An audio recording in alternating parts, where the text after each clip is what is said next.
Hannah and I'm a Community Wellbeing Officer for Conwy Council. Behind me we have the Dot Art group that's taking place at the Troop Café.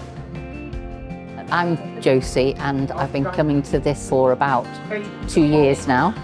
What we did, we all started off doing the dot at first, but not everybody was very excited by it. So what we've decided to do in the end is if you just want to come and bring your own thing, then that's what we do. You just come really for the chats and a bit of craft and a bit of art, and it's really good. We really enjoy it. I'm Caris, and this is Lucy, my friend Anne's dog. I love art, but I'm not very good at it.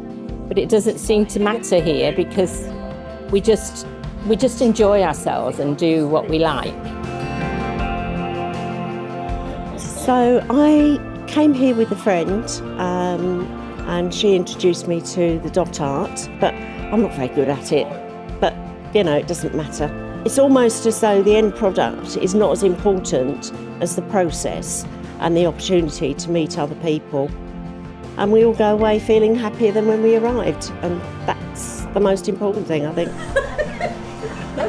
I retired a few years ago from quite a busy job, and so it took me a while to get out and about and meet people. This has contributed to my social life, as it were, and given me a lot to look forward to. And I do it at home now as well. I brought all the equipment myself.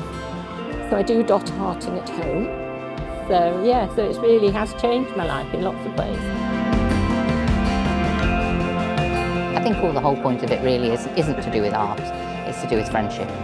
That is the whole key, to make a place where you feel happy and welcomed and free to just enjoy yourself with another group of like-minded people.